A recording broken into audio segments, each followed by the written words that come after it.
Decorating Pages is a podcast dedicated to taking you behind the scenes of the designs of your favorite TV shows and films. Each episode, I'll be sharing design stories from some of Hollywood's most famous sets, interviews from set decorators, production designers, directors, and actors about creating the look of TV and film, about their design inspirations, and stories that take sets from page to screen.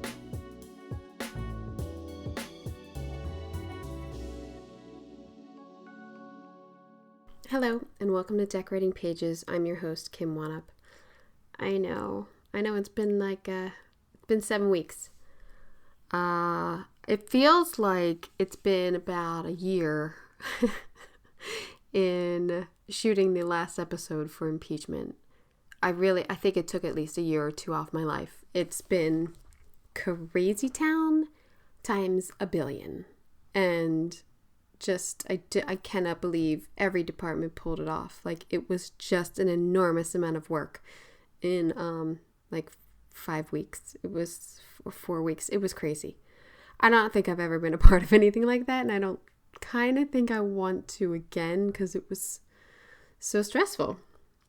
There was one night I got home one Friday. I mean, I couldn't even make sentences. I had just such like this. I couldn't make sentences.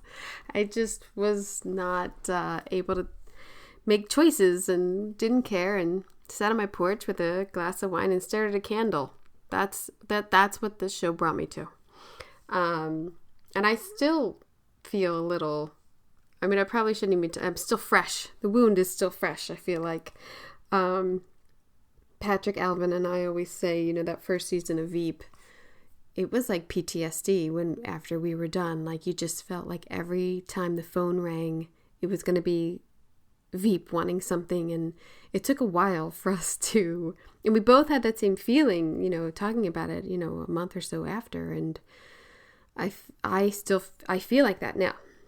So I don't know if this happens to everyone. Maybe I'm crazy and I have anxiety or something. I don't know. But I definitely feel like this show took a year off my life. When it did. I literally started a year and a week ago, and then I ended. I had some wrap time. So yeah, in 4 weeks for our final episode, we shot 74 sets, which is basically a small feature. So it was a feat, as I said, in every department, wardrobe, and I don't know how it all got done, but it did.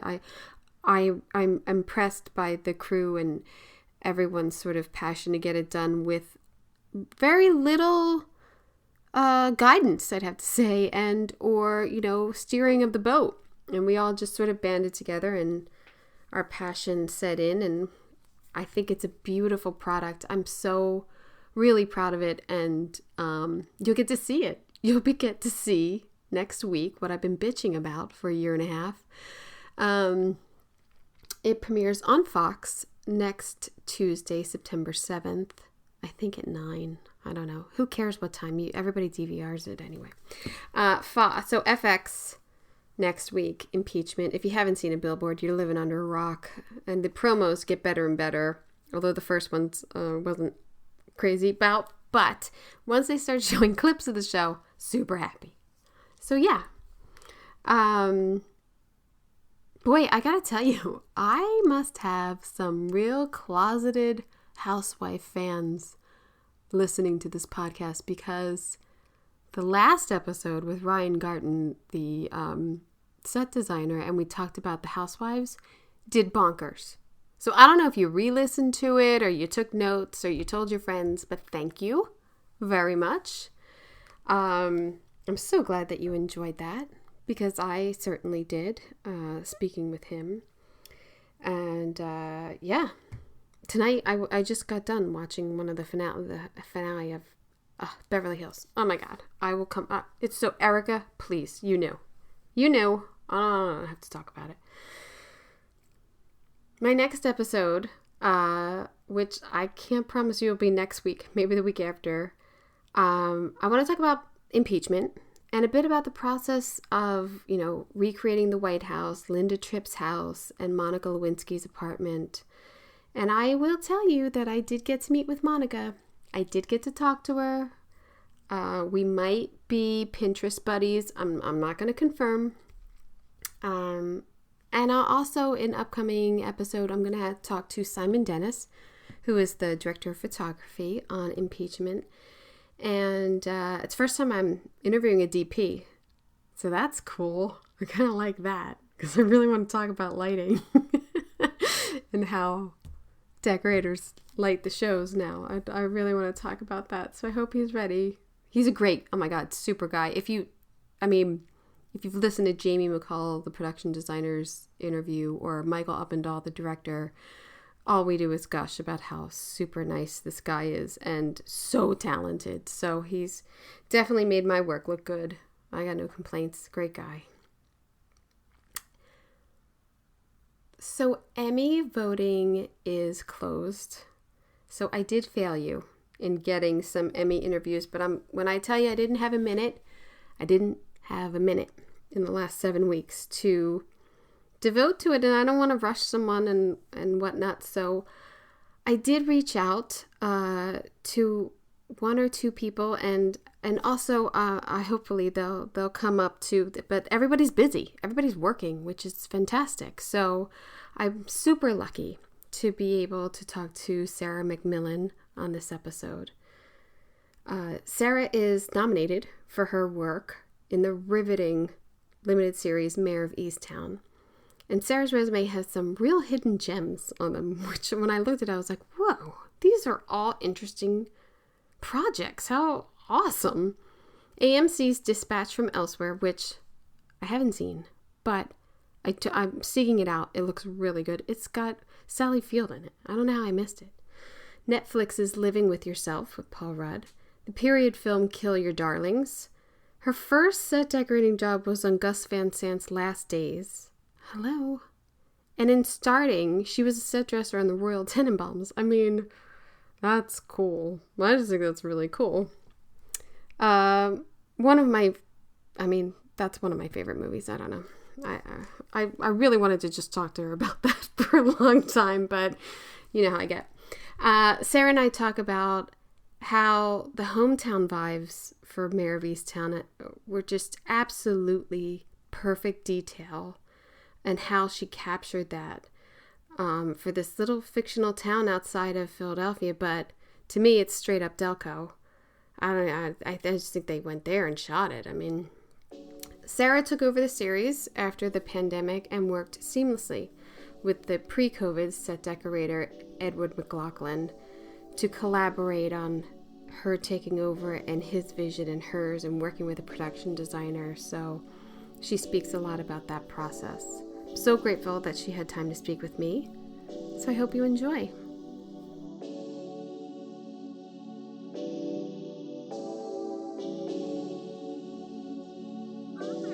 Hi.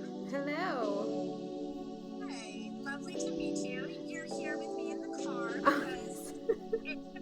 because I haven't seen my Draper in a long time, and she's so delightful. Anyway, it took a lot longer at the Draper than I thought it was going to. So we're here instead of at an office. Listen, I have done so many Zoom production meetings this year in my car. Yes. Yep. Me too. Yeah. It's not safe. It's not safe. But I feel like I've mastered driving and Zooming. Space here. Yeah. It's great. At least you're parked. I'm like on the 405 and like driving a freeway half the time. It's awful. It's awful. And they expect us to do it. There's no nobody cares. I don't know. At least in my world, I feel like nobody cares that I can't physically be at the meeting if there was a physical meeting. But yeah, I don't know.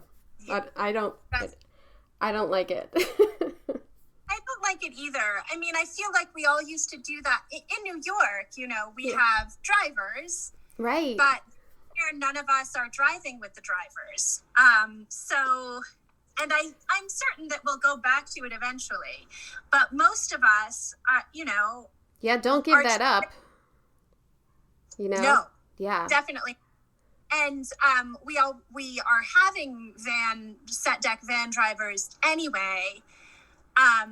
I haven't had a job since the pandemic started where I didn't have a van driver, but That's good. What I'm doing with the van driver is sending him after me to pick up like the little stuff, or Right. after the buyers to pick up the little stuff that he would be doing otherwise. And all my vendors being kind and carrying it out to him, which is really good. Oh, that's We'll nice. see how long that lasts. Yeah, right. People aren't gonna be nice forever. Yeah, I mean, I think Well, you everyone hope. should have business. I know. I mean, everyone's had to make so many changes that, I think too, everyone being a little kinder and everything. I find the vendors especially, obviously, because, we're spending a lot of money, but they need us as much as we need them. So everyone should be a little more kinder to each other. And I think I have found ours, have adjusted. Yeah, I found that everyone's adjusting pretty easly, and I think that'll last until we're into some kind of new normal. So that's good. Are you guys still masks and then shields with actors? Yes. Yeah. Okay. Yeah. Yeah, that's how we are.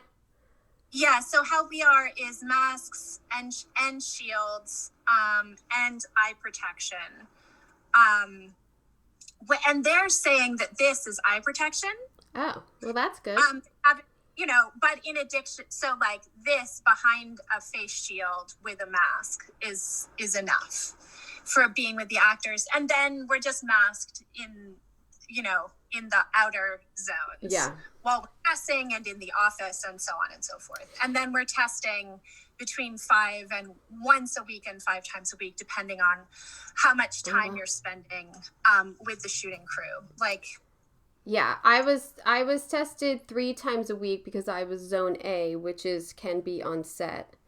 Right. In the beginning, though, they didn't have my position as needing to be on set. It took about 2 months into shooting for them to realize, the opening set was an in-person activity. Yeah. Or like waiting for, set deck to come in to then secondhand get the notes because the designer would be in there and then go well, I need to brainstorm for a second, like if anything needs to be adjusted, and I don't know. Yeah. So. The designer needs a collaborator there to talk with, to get it done, So that's actually what we ended up doing certainly for Mare of Easttown. So when it's all started back, I did commercials for we were allowed to come back in New York at the end of July. Mm-hmm. So I did a few commercials. I spent a bunch of years doing commercials, which was very fun for me to see everybody again. And then I started Mare of Easttown. And on that show, Karen Wacker is, if you ever have the chance to work with her, she is probably the best producer I've ever worked with for. Let me write that down. Karen Wacker. And I really say that because she's an incredibly creative problem solver, and she listens to the crew and works hard to make. Oh, that's always nice. She trusts that she's hired experts, right. and she listens to people, and it makes everybody feel more supported, and it allows for a lot more creativity and cooperation, in my opinion. Anyway, she was really, really good at keeping it, because we were all just making it up. I think we were like the second production or something that was back up and running. Yeah. On the East Coast. So we made plans together, and that was one of the things was can we do it just with the designer, or do you need to be in there? We'll make a plan and another plan, so that if the plan has to shift, we can just go directly into the That sounds like a plan. good producer. Thinking. And like argue for it. Like, this is the first choice. This is the second choice. We all agree. Okay, let's go.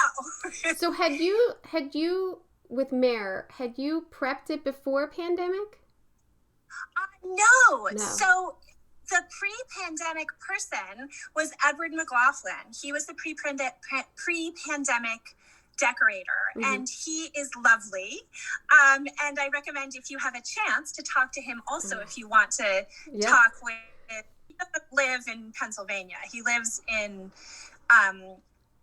Atlanta, actually. And he was like, you know what? I just can't. Yeah. Why? I mean, it's a lot. It's a lot anyway. And then this layer, it's a whole nother layer to think about in even just getting things to the set. Like, I know for us, it's just like now, you make more appointments to get into the prop houses. And in the beginning, they weren't letting, they were only letting, not too many people in there. And, it was definitely something that we kept verbalizing. Like, it's not like before pandemic. I can't just go get a chair. I can't. Exactly. And by the way, that chair's perfect, and I don't want to get another chair. Even if you go and get another chair, there's a whole, for us anyway, on all the jobs that I've been on, and certainly for Mare especially, they were very, very on the COVID compliance department on Mare was really on top of it. And we made a bunch of plans as to how we were going to do surface cleaning and how we were going to resting and all of that stuff. And we really kept to it. And for example, on Mare, there was still a whole process there was like the time to get the chair, but then there was like 45 minutes at the smallest amount to get the chair through the protocol to get it onto set. So there was no last minute anything. No, there's no last minute anything. And one of the things I've talked about is in the beginning, they would just spray everything. And then they were leaving dots on everything and warping wood and fabric and everything. And at least 2 or 3 times I would go to the producers and be like, I'm not paying for this L&D. Like, I'm taking pictures and sending it in. Like, they cannot douse all of this furniture with whatever this solution is. And they're like, well, the solution, it evaporates. I go, look at this. My crew just went in and cleaned everything, and then you came in and sprayed, and now I got to go back and clean everything. And it's not, not everything is seen on camera, but I don't want that look. But the trouble is, it might be. And forcing the camera not look at certain parts of the set is not what we do. Right. That's not. Right. Yeah. So that was part of our negotiation.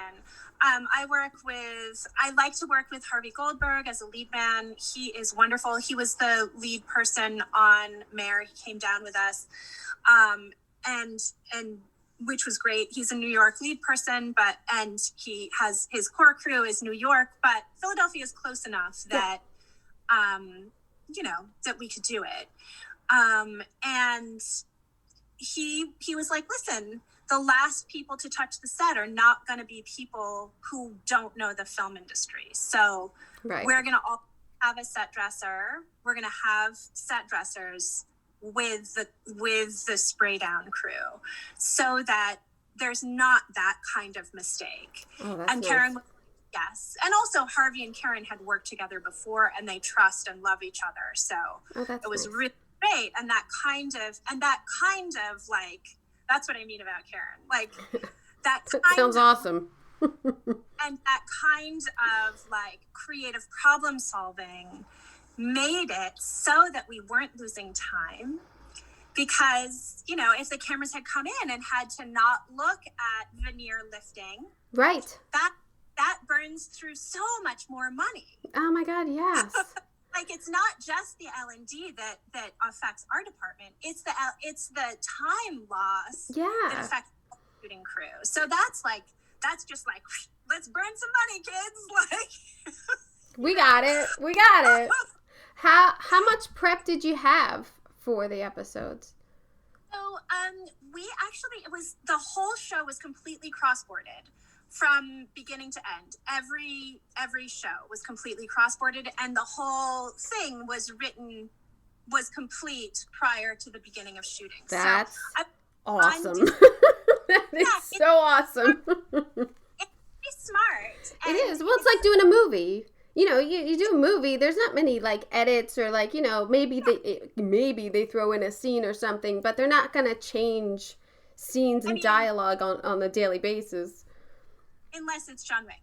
Yeah. Yes. I would like to know about that. I'm assuming that those were really hard, but we'll get to that. Yeah, those were really hard.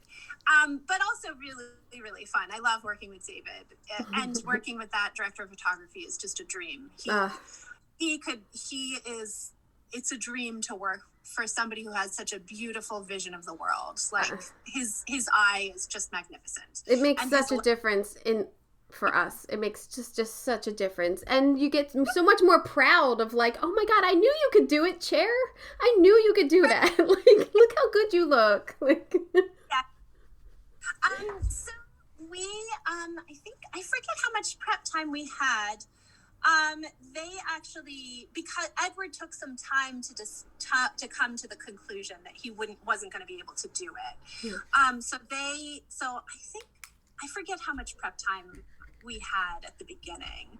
They had a bunch of prep at the beginning, in pre-COVID times. Mm. And then we had 6 weeks, maybe more. I just forget. Well, that's a decent chunk. I mean, I'm sure too, like, location scouting, I mean, it just takes up so much time, and it's a lot. I knew a lot of locations. Yeah, we had a lot of locations. But, you know, and we also, I just have to readjust this guy. Okay, there we go. And but they were settled pretty early on. I mean, not all. They certainly weren't settled when our part of the show began, which was about halfway through. Oh. They got about half done pre-COVID. Then there was the COVID hiatus, and then I came on. And one of the really wonderful things about that was the transition that I just hadn't had. Maybe I had. I don't think I'd ever taken a show on in the middle like that prior. Right. And just working with Edward and collaborating with him for the handoff of what they had of the show was really delightful. Oh, that's great. And so I started. They had done about half of the police station, and we completed the police station. So he and I had like it was like a real mesh and collaboration at a distance by Zoom. I'm sure too. I mean, if I was I've handed stuff off. Actually, no, I haven't. I'm usually the one coming in. And like, oh, okay, can you just give me some breadcrumbs so I can, like, put this all back together? But I would feel like it's like your baby. And so I'm sure he wanted to just nurture it and give you everything so that it, you know, you had all the tools or all the, you know, discussion that has been previous, because that's the hard part, like missing that detail that, you know, the designer put out and then he ran with, but then you don't know really why that, you know, why is that corkboard over there? Like, so, yeah. Well, particularly with the police station, we had that because that was the one that we came into in the middle. Like, you know, it was really half and half. And that was great. And we got to talk a lot about that. And then we got to talk about, and then other things, like we redid, because they changed who Mare's boyfriend was. They changed the actor, so we had to reshoot all of that. Oh, you had to reshoot. Yeah. Oh, you had to redo all that. But because of COVID, And also because of there were various exigencies because of the shooting schedule and all this stuff, and also because of actor availability. We didn't go back to any of the locations they had shot with the prior actor, so we were redoing it completely. I mean, we were like just doing we were doing sets from the ground up. What were your builds? We did, so the police station, of course. Right. Mayor's house was a build on the stage. Of course, the exterior was, not of course, but the exterior was a location. Mm-hmm. But Mayor, that was Edward's build. We did, various hotel rooms were builds, and then... Was the, where the guy kept the girls, was that a build? Like what... Or that location, like how was that all done? It's so beautifully shot too. Oh yeah. So that was actually a really fun and interesting set. That was our set. That was a post-COVID set. It's beautiful. We did the ground floor where they come in. Mm-hmm. That was a location. So the exterior was a location, and then the ground floor of that, and then the upstairs was a build. Mm-hmm. So that it could be bigger, so that we could pull walls away, and also so that the heavy, intimate, like intense emotional stuff was happening in a controlled environment. Right. Yeah, with those girls. But the really cool thing about that was they storyboarded it very heavy. So helpful. And so we got to plan the set in conjunction with the planning of the storyboard, the build, in conjunction with the planning of the storyboard. So smart. And they really were true. You know, they said that they shot the things. They shot what they said they were going to do? Oh, wow. Yeah. This sounds like a dream project. This is like, you're good producers. They shot what they said they were going to do. You got storyboarding. I mean, it's amazing. It wasn't like a commercial or something. No, but you know. That particular sequence, because it's so emotionally intense and because there's so much going on that's very important time-wise, they storyboarded that particular sequence. I actually don't think we got storyboards for any of the rest of... Well, I'll take one sequence. I think it's fantastic. It's fabulous. So that was really fun to do. And we pulled a lot of details. We got very inspired by details from the location in terms of like wallpaper and we added wallpaper, but there was extant wallpaper that we like peeled off to reveal. Nice. Yeah. And then there was also got very inspired by there were like layers in the attic of the actual location. There were these layers of period linoleum, and so we recreated that a little bit in the attic as well. So we had some really great vendors. And then all the walls with all the sheets, I mean, that's collaborating with Set Dec of like what, or unless you stuff them. But you stuff them. Oh, nice. Nice. That was Matt Duncan, who was one of the buyers on that. He's another set decorator. So another thing that I said was at the beginning, I thought that it would be more like 30% more work. With COVID, it turned out that it was about 20% more work. And that's been pretty consistent. For it to my, I mean, of course, that's like a rough estimate, and that's like definitely anecdotal. But yeah, it's more. It's more. Yeah. So I said what we will need, and also because we were trying to silo sets so that we would have a buyer, so that I was the only cross contamination between. Right. Yes. So we were trying cycle. So I said I needed 4 buyers, including the assistant set decorator. So it was me plus 4. Yeah.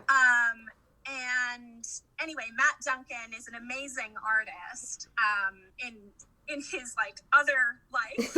And I asked him to, and what that wall, I don't know, there wasn't a whole lot of that wall of soundproofing that we did in the area where the women were being held hostage. Yeah, I have a picture. I have a picture of it up because then I went and looked at like photos last night, and I was like, God, I was wondering if it was art department and then you handed over stuff, or if Set Dec did it. So I just think it's so gross. It's so good. It's so sad. So what we did was I talked about a lot with Keith, and he was like, I want it to be, so the quilt on Mare's bed is, they had that made in the pre times. But I'm not sure if it was an Amish quilt maker or if it was just somebody who makes quilts in Amish country, but it was a traditional Pennsylvanian quilt maker. Beautiful. And they chose the color palette for the whole show, and they bought the fabrics. The overarching color palette. They bought the fabrics, and that was what we kept returning to as like a color palette, more or less. Anyway, so we took that. We were kind of like trying to make a dark mirror of that kind of quilt. Smart. On the wall with like a soft wall sculpture, and we spent a bunch of time. I have a bunch of pickers that I work with who do clear outs and estate sales, and at the beginning of a job I'll give them, of course everybody does this, right? But yeah. I gave Perry put your alerts out, anyone. I gave him a list of what to pick, and that included certain kinds and periods and colors of vintage mattresses, which we cut up and used there. Oh, nice. And yeah. I think Anne went and did the shop. I think I sent Anne. I did part of that shop because I just love those guys. So I went out there, and I also had Anne go out there. So we did it. She was my second on that job, and she's also a brilliant decorator. So she's coming up.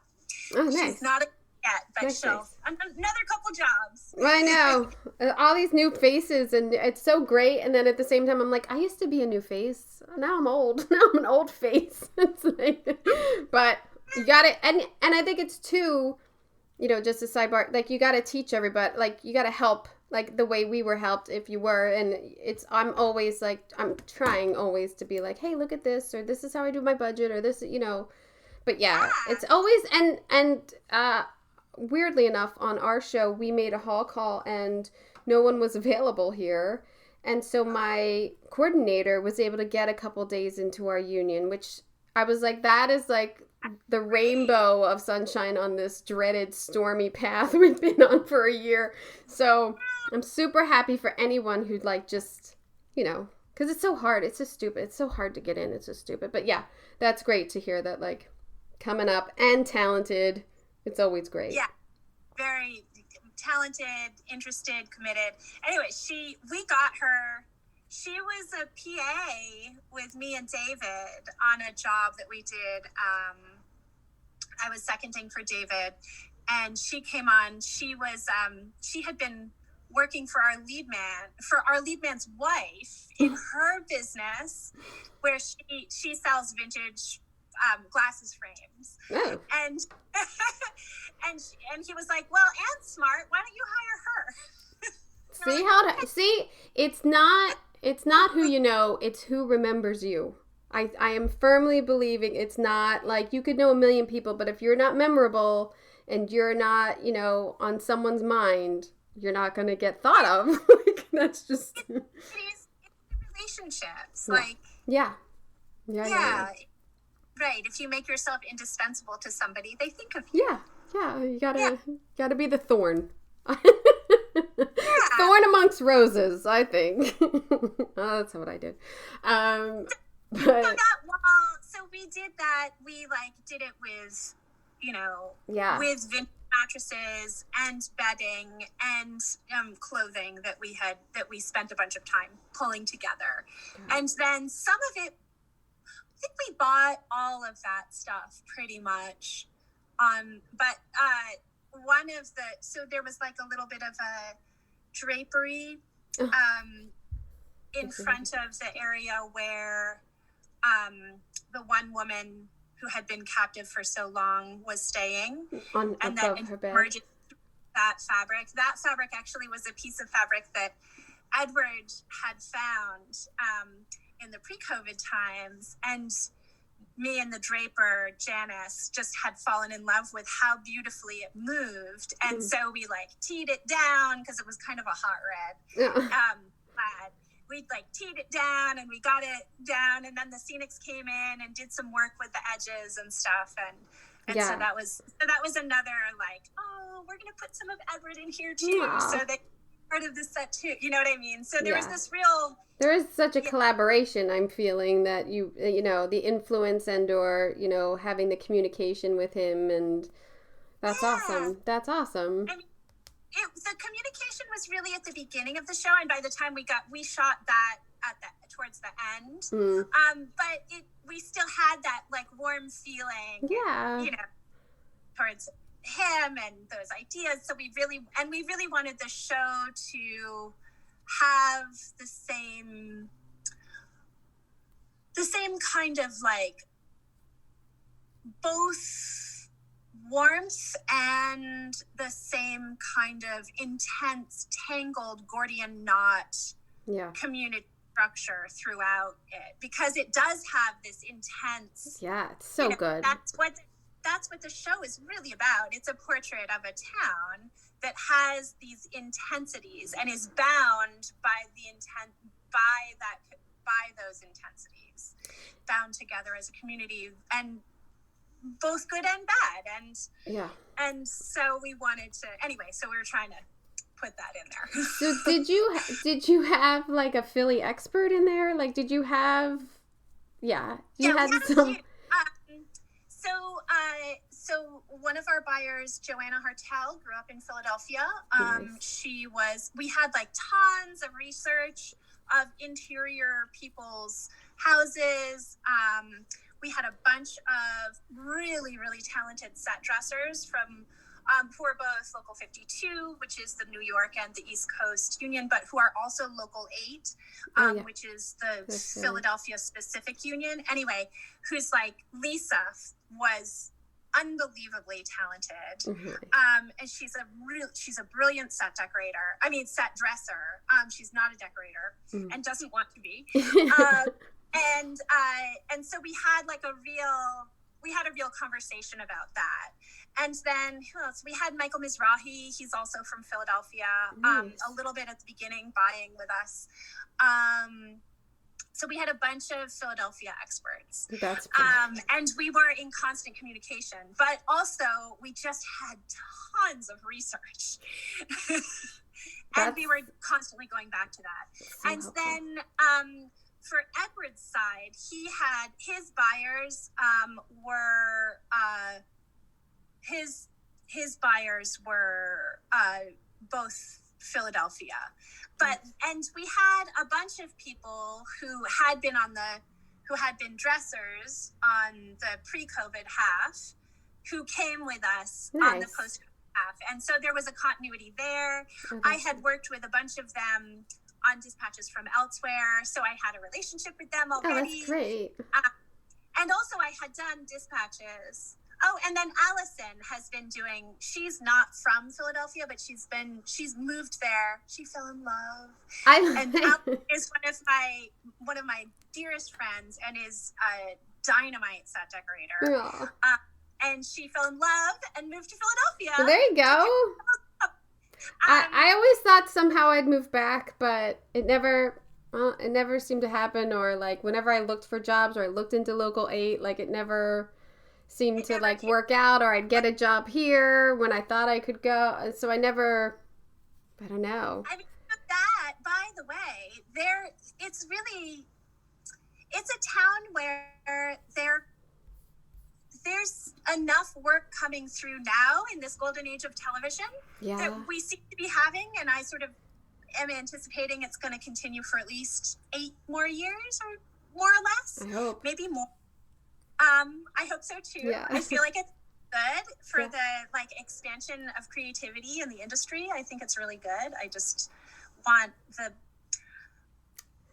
our contracts to get done. Exactly. Yeah. It's a place where the people who live there get booked pretty up. Because they're not that deep. They can't be that deep in... They're not that deep. Yeah. They're not that deep. And the people who come, you know, there's like crews out of New York that will go down to Philadelphia. Like now my crews are doing that. Crews out of Pittsburgh. But then when there's shows in Pittsburgh and shows in Philadelphia, basically what I'm saying is there's an opportunity for you to come out and key something out there if you want it. And you put the word out like... Now I feel like I'm too old and scared to like... Not really, because I can't now. I got 3-year-old twins, but I feel, and of course I got like 2 or 3 offers to like Atlanta, and then I was like, where were you 5 years ago? Where were you when I could travel? And now I'm like, I can't, but I could. Yeah. I mean, I could do it if I really wanted to, but whatever. But while they're young, if your partner, he can. If your partner can travel, you guys could move, you know? Yeah, he's a therapist, so he does it all Zoom anyway, so what's the difference? Oh, yeah. He actually really mobile job. I know. Now he does. Yeah. I would say whenever I see something from a show based in Philly, it's always like, did they get the accents, which they nailed on this?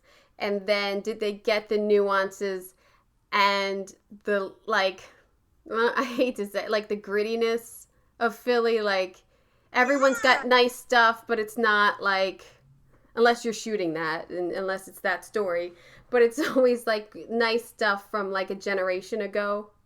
When it was the first person's house who moved there or something. Like, I just feel like the mayor's house and all of the houses and the bars and everything, just you really nailed that, like, so lived in, and not like, oh, I rented a dirty piece of neon or something. Like, it just looks really great and really I was like, they shot this whole thing. Everything here's a location. There's no way. Like, everything here is so good that I was so proud of it, in a sense of just, I was like, they nailed it. They absolutely nailed this vibe of outside of Philadelphia. So thank you for that. I'm so happy we spent, you know, I'm so happy to hear that and to have shown that. That's one of the things that, as a decorator, that's like the closest to kind of. And people are proud. People are proud of their stuff too. That's what's so great. Yeah. Yeah, and it's just that's how the pride that you are talking about, that's like a distant. I had that same pride with Birdman. I was like, this looks right. You know, I didn't work on it. My friends were. Right. My friends were, but I wasn't on that show. But like, I was like, what this is a love song. Yeah. To New York, and what Mare is a love song to Pennsylvania. Yeah. Just hard-working people and, like, really salt of the earth. And, I mean, this particular town has got some problems, but, like, well, it's actually just one family that's the problem, which is so weird, but, on one family. Yeah, just get that one family out of town, you'll be fine. I'm not giving anything away, because I'm pretty sure everyone has seen it by now. It's kind of one family-ish. I'm not giving away the ending or anything, but it's such a good story, and such a good story. Yeah. Such great. Yeah. Really, like, what a delight to get to work with such a great script. So you also did Dispatches, which I don't know how I that was not on my radar at all. And it's Sally Field, who I love. I can't believe I didn't see it. And I didn't have enough time to get into it. I looked at photos online and everything. And then I was like, oh, she did this in Philly too. I was like, oh, there's the Continental. Oh, there's, yeah. And were you in the Bradbury building too? Yeah. Yeah. So that was really fun. I had done that the summer prior, or the summer into the winter prior. I guess we wrapped right before Thanksgiving or something. I forget when we wrapped. It was the winter time. We were definitely all in like every mitten you had, you were wearing it. Oh, yeah, right? I mean, it goes from hot as hell to cold as balls in like 1 month over there. Yeah, and that was really fun too, and it was a very different show. It was a very different show. Yeah. And the schedule was really, really relentless. In fact, a little bit. The schedule was unrealistic. We pulled off a miracle. Yeah, okay. I mean, yeah. We do, and it's amazing that we pull it off and kill ourselves, and it's an eighth of a page. Yeah, but the great thing about that show, it was hard. I think they were trying to make it one of those things that was like a pull into the streaming. So you could only see it if you subscribed to this. To AMC. Maybe that's why I don't know, because I'm sure that's why you haven't, because you can't just like kind of clatter around and be like, oh well, I don't have AMC, I'll just pull it, I'll just pull it off of Amazon, or I'll just find it somewhere. There's no, or at least there wasn't any way to do that. And I think it was because they wanted people to like dive in, right? And like, it's Peacock. It's like the Peacock or whatever, like, or like CBS has their thing. It's like, yeah. Yeah. But it was a really fun show, a very inventive show. It's centered around a game. It has a lot of layers of reality to it, reality and fantasy and unreality, and that was really fun to build. Kate Bunch is a delight to work with as a designer.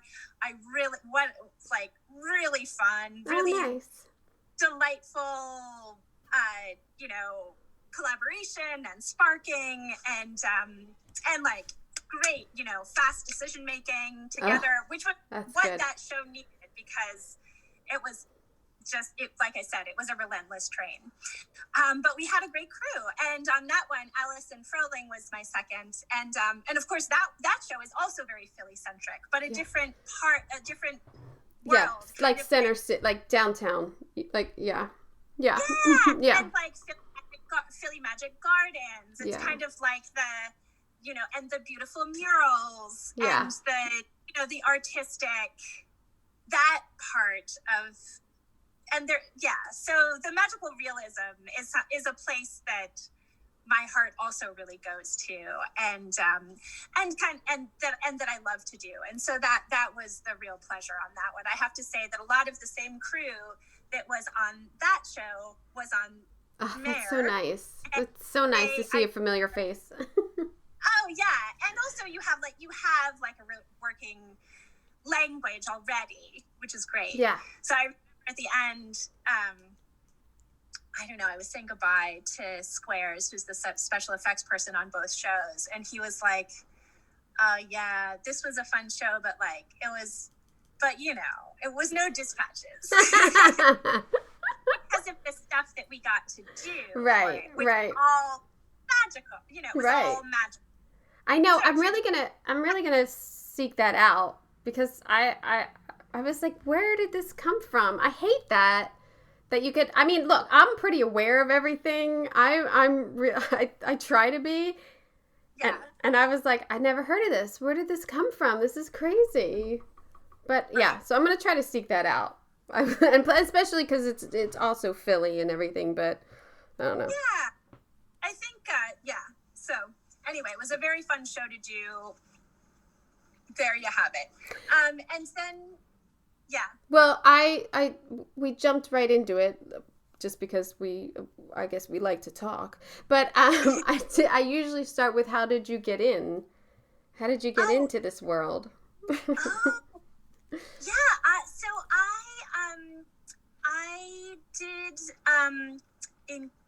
this was not a world that I knew about prior to, I think really until after I was working in film already. I didn't even know that this was like a thing. I mean, there were like inklings in film. I did film studies, and I was an American studies major with a concentration in visual culture, which really meant that I did art history and film studies. And so there was like a little bit of stuff where my film studies professor was like, oh yeah, this like painting that you're talking about in the background of, you know, this whatever, you know, this, I forget what show it was that I was writing about, was like, oh yeah, the set decorator must have had a really good time hanging that painting or whatever. And I was like, oh, okay, there's somebody called a set decorator. Right. Means nothing. And so I started out in that world. I was a production assistant in that world. And then a friend of mine was doing non-union work and knew that I had spent a lot of time doing, I worked as a child and a teenager with a group called Bread and Puppet Theater Company, which you may or may not know of. I don't, but that's fascinating. You worked with puppets. Well, as a young person. Yeah. And they're sort of large scale, like 3 or 4 story puppets for the outdoors and parades and stuff. And actually, if you saw Across the Universe, that Julie Taymor picture. Yes. I love it. So those puppets are based on, that story is... Oh, yes. Now I hear, yes. Peter Schumacher, the founder of Bread and Puppet Theater. Oh my God, that's awesome. So that's sort of like, to give you sort of an idea, those large scale puppets are similar to what... Wow. To what... Yeah. So anyway, so I worked with them, and so my friend was like, I'm art directing this small picture. I need a prop. Do you want to come? And I was like, well, yeah, I need a job. Yeah. And I just really liked the art department. I liked thinking about designing. I liked thinking about designing the whole world rather than just what people were wearing in the world, designing the place that people came to. So I made the transition. Oh, that's awesome. And then you made a transition into the art department or into like away working? I made a transition into the art department. This was very early on. Yeah. And I was doing, I was doing props, I was set dressing, and then I got into the union, and I fell in with some great people who I love and still hang out with to this day. And I decided, and I worked with them for a few years. And I just really took to it, and I decided that I wanted to be a set decorator. So I pursued that, and I told everyone. I also feel like what you were saying before is like, it's not who you know, it's who remembers you. It's not who you know, just who you know, but it's what they think you want. So if you tell them, if you can figure out what you want and you tell the people around you, they'll help you. Yeah, most people will. I mean, especially I think in like art department wise, and like in our world, it is like, oh, someone's creative. I want to help, nourish that. I want them to, somehow fulfill a dream, or, it's, Exactly. Yeah, definitely. Yeah, I mean, and so I was like, I had been working for Bruce Gross. I worked on Angels in America as a set dresser. Oh, wow. And I was like, Ruth Ann DeLeon, who was the on-set dresser, took me under her wing, and she's also a brilliant artist and really was one of the best on-set dressers, if not the best on-set dresser in New York. Nice. Years, she's kind of retired at this point. Anyway, she took me under her wing and we became very good friends. We do outside of film work together in kind of the art world and the underground art world. So I do have a practice of that kind of that's awesome work that I continue that's fantastic to do. I'll do several major. I'll do film work, and then I'll do one or two pieces, because that world is, as I'm sure you know, drastically underfunded. Yes, you have to. You gotta fund your own paints. You gotta But what another beautiful creative outlet that you have. Yeah, and I feel like the practices really have grown in tandem, and the experiences of each feeds the other. So for dispatches from elsewhere, a lot of there are like a few, it's about the underground art worlds to a certain extent in Philadelphia, and those underground art worlds are connected to ones that I'm active in here in New York and in San Francisco and New Orleans. Oh, that's great. And, mostly New York, but they're connected to these other places, Right. So I was able to call and be like, hey, I know you did an installation here. Can I rent pieces of that installation? Oh, that's great. That's so great to have those resources. So it can not just feel right, but actually be right. Right. You're not like there's great art in our art prop houses, but trying to make a collection out of it or make it cohesive isn't always possible. More than 4 pieces. So you want to give the money to the people definitely who make the work too. Definitely. I rent. Don't get me wrong. I rent. I love. Places times when it's right and times when the other thing is right. Yeah. There's a great place in Los Angeles, like a little artist community, the Brewery, that I've gone down and met with artists and have bought things. I always search Etsy. I always try to get art off of there, and in fact I've had not so many, but I've definitely had a lot of people email me about pieces from shows that I've done that I bought on Etsy, and I've given out their page. And you connect them. Yeah. I've had that a little. I had that with Living with Yourself, actually. I love that. Is that coming back? I loved that show.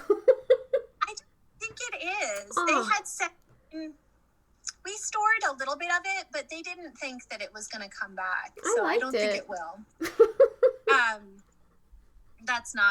That wasn't in their plan when they finished it. They were like, well, I don't know, maybe.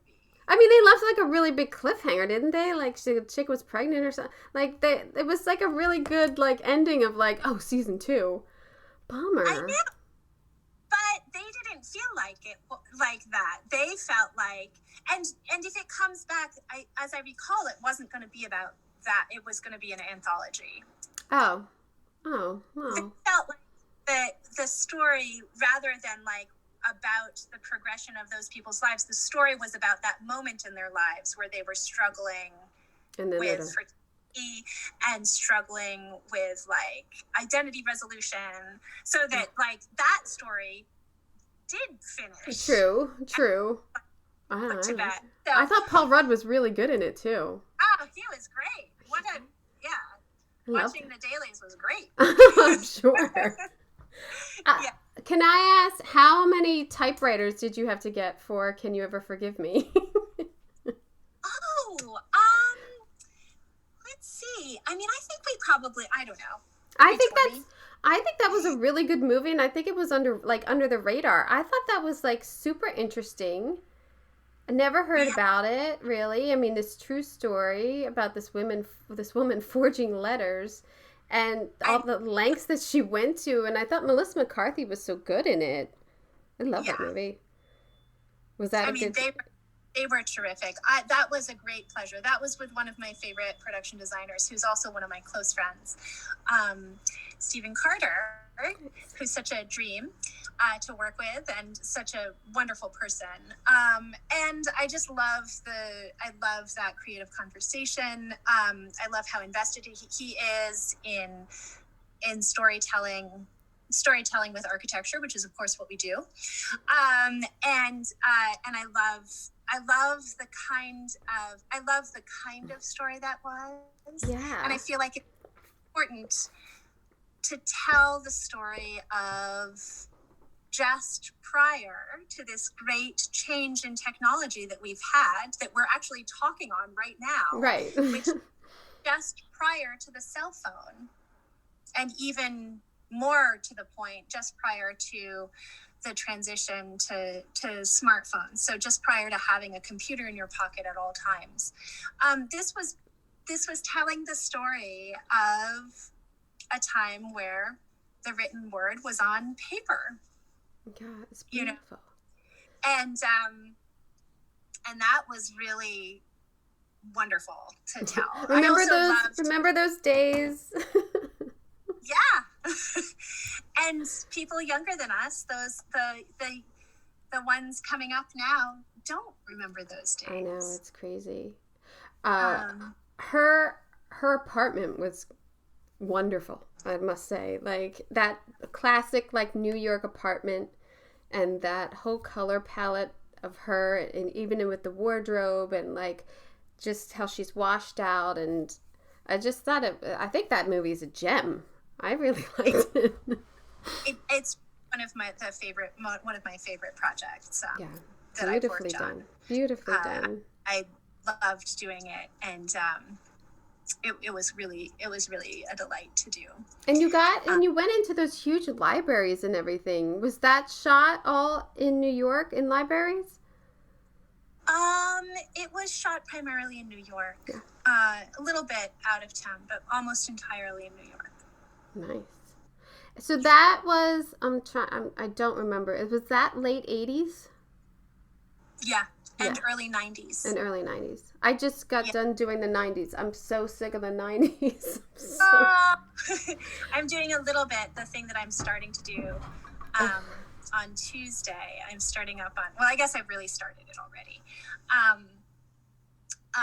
is set, it's contemporary, but there's like a little bit of early 90s stuff. Mm. I don't know. I like doing the 90s. Or that was really enjoying it because now it's more established what it looked like, but at that time it hadn't. It was all over the place. It's so all over the place. It's shabby chic.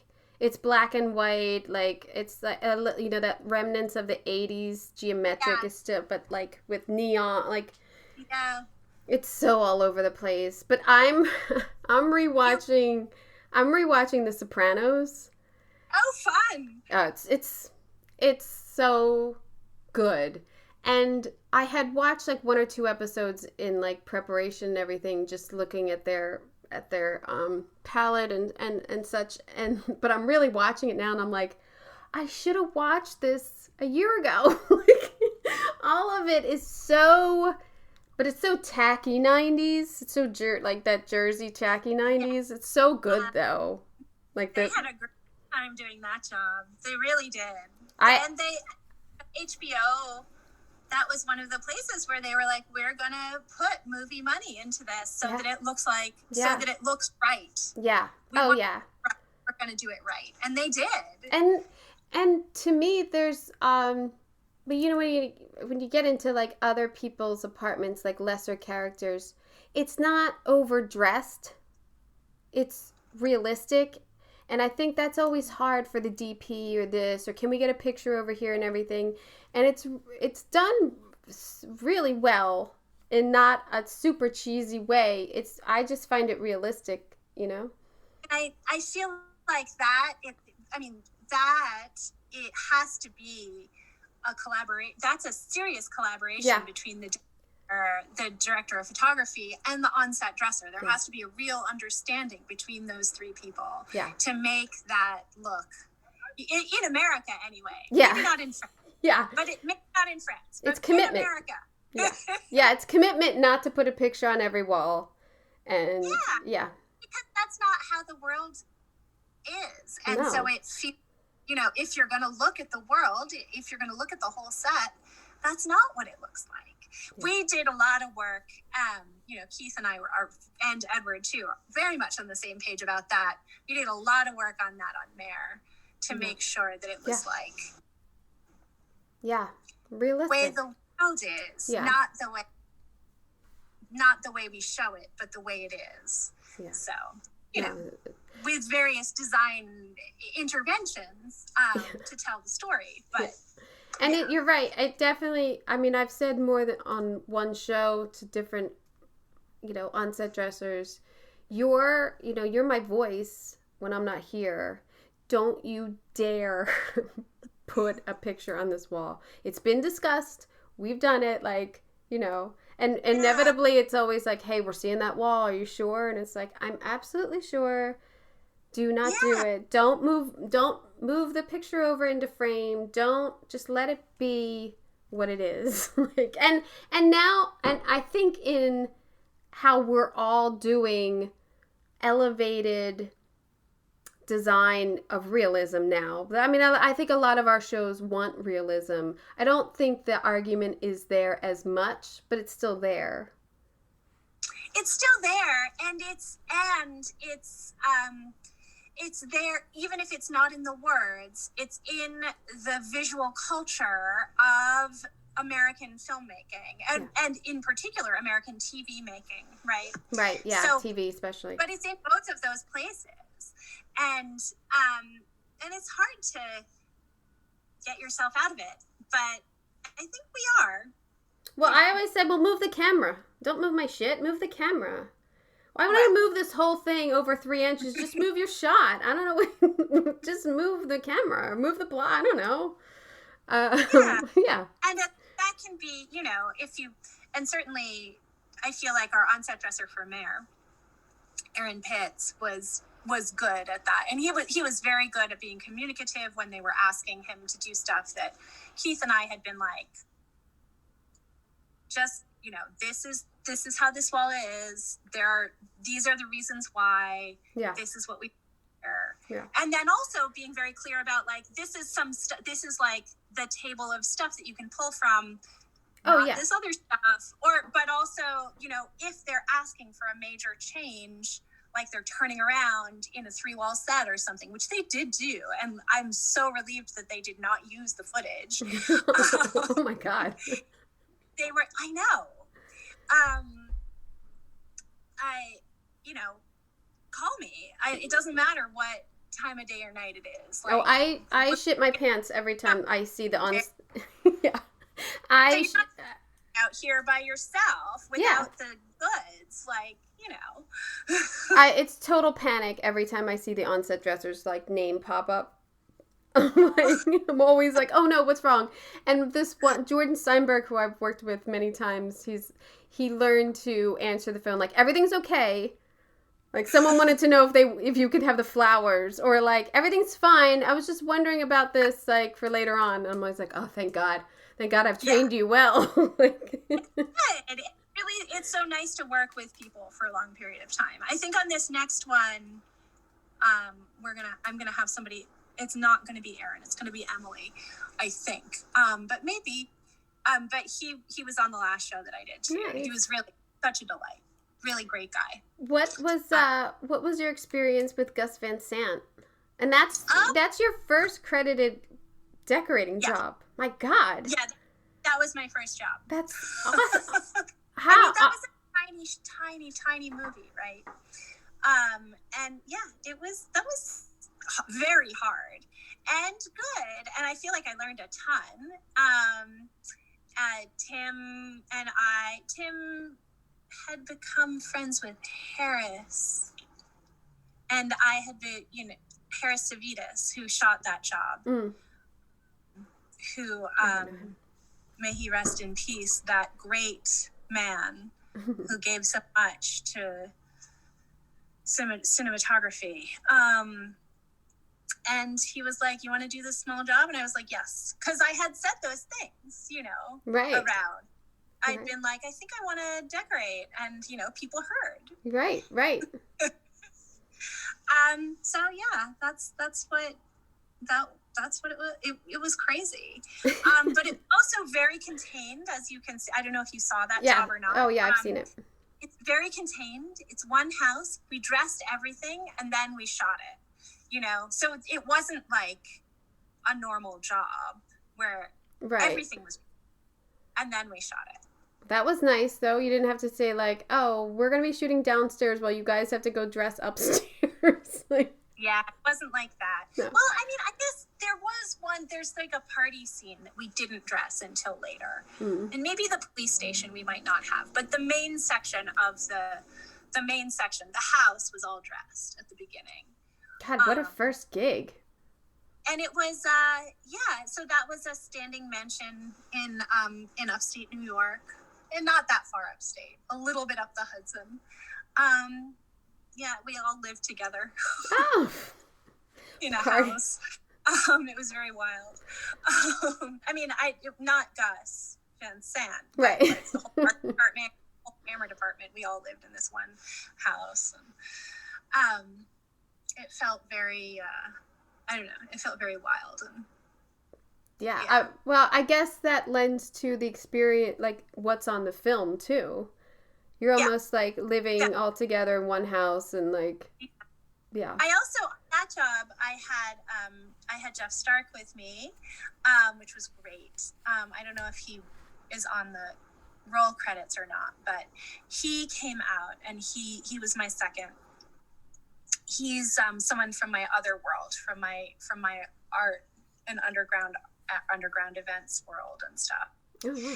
And so that was and he had spent a long time as a music critic, actually, prior to that.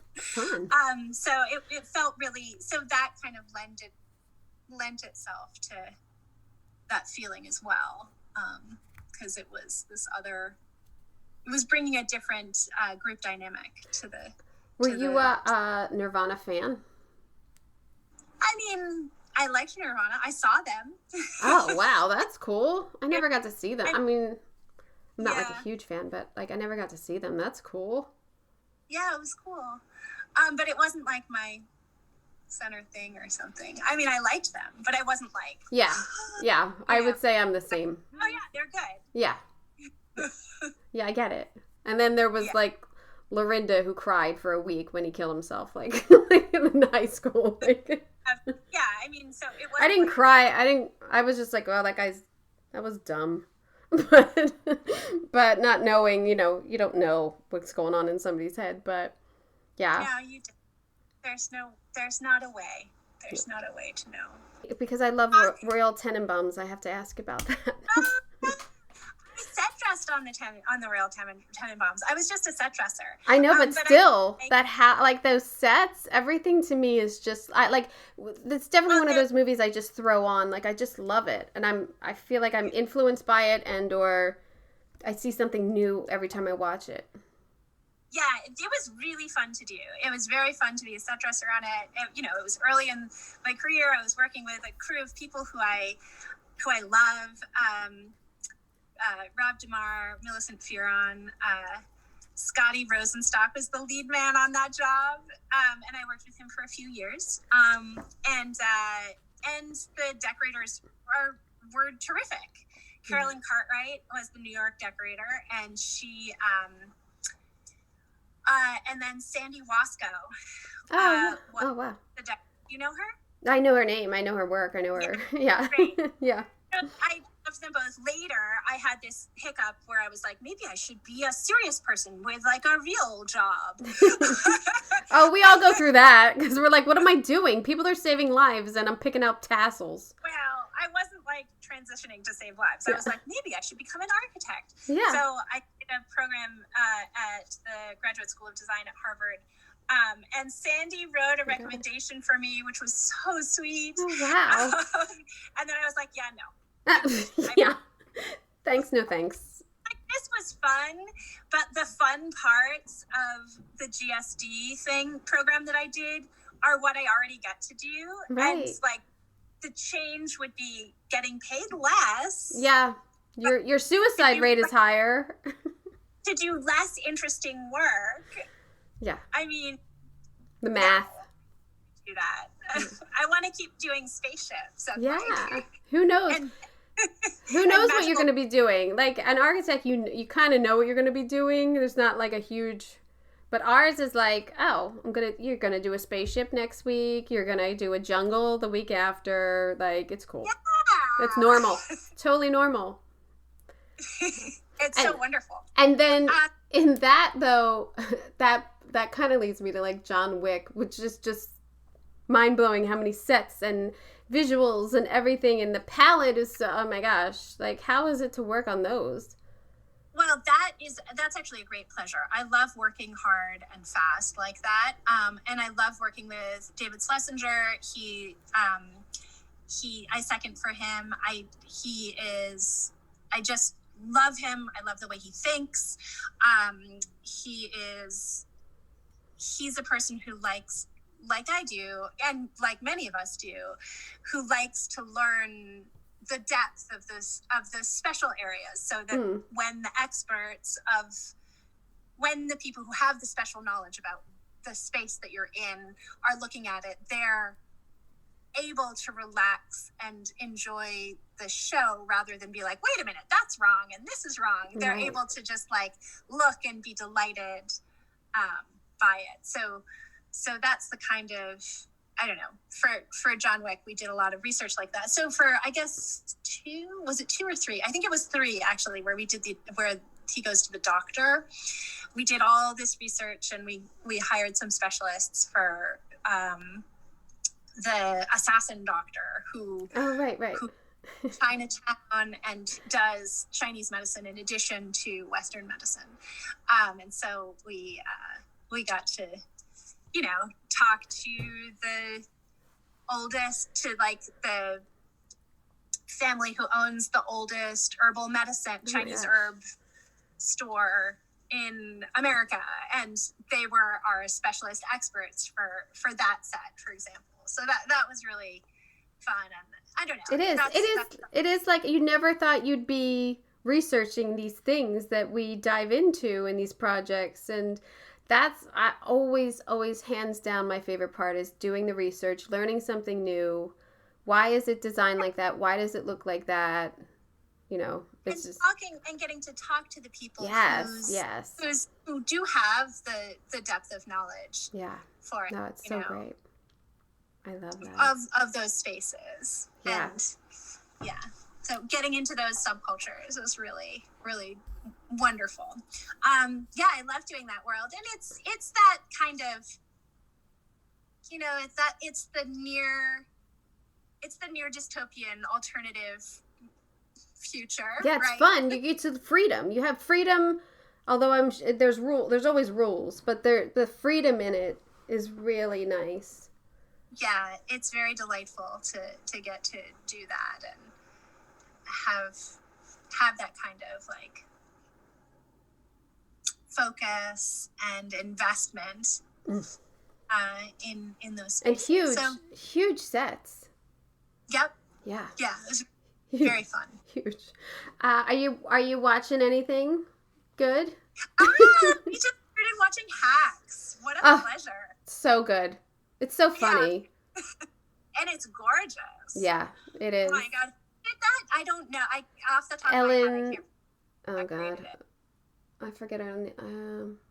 It's not Ellen Christensen, is it? No, I forget her name. Because they didn't shoot it out here.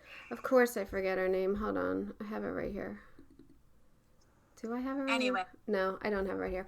Yeah. They shot it in LA and Vegas. Yeah. I mean, that makes sense, of course. Yeah. Anyway, so we're watching that right now. What are you watching? Well, we're rewatching The Sopranos, and I have Housewives. I love The Housewives. And I don't really have anything. I mean, I just finished White Lotus, which I thought was gorgeous and funny, and I like anything Mike White does, the writer. So I'm not watching much. I don't know what's on. Like, I'm waiting. I'm waiting for shows to come back. I'm waiting. I don't feel like there's a lot on right now. Yeah. I mean, there's so much that's like old that you can go back to. Yeah. Marie Kondo, she released her new. I know it came out last night, and I already watched 2 episodes, which I think there's only 4. How is it? I need to watch great. that. It's great. I mean, I'm all in. I'm all in her little world. I've read the book. I'm all in. It's really hard to do and keep up with. Yeah. But I'm not. I'm a maximalist. But I love it. I love her and I love her work. That's just not. Yeah. I'm more a more person. God, that the control of it, or like I don't know. I love it. I'm really bummed there's only like 4 or 5 episodes, but because well, maybe we'll do more. I know. I hope. I think it takes her so long to do these episodes. I don't know what takes so long. Like TLC's busting shit out like all the time. She has a different process very clearly, and that process is very important. Yeah, and I wonder if it's like she's doing a lot of other stuff too. You know, she's really empire building. Yeah, which is so cool. She's blown. She's total badass. I think she has like some connection with the Container Store now, obviously, or something. Or maybe it's those chicks. Did you watch that one with the rainbows? They put everything in a rainbow. Oh, no, I didn't see that. I forget what it's called. It made me really angry, though. It made me really...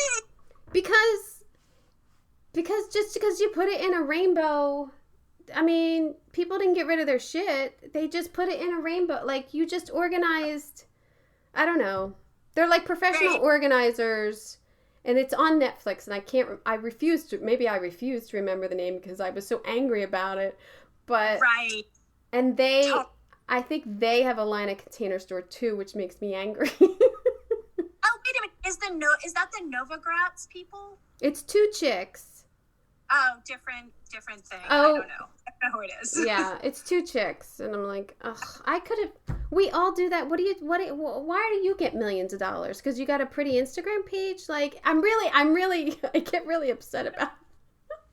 Yes, that is why. Yeah, I know. It sucks. And that is a lot of work to do. Believe me, I have this, and I'm so bad at promoting or anything. Like, I'm so... we're in a profession where we don't need to do that. We're doing, like, the work we do in this world, we get to just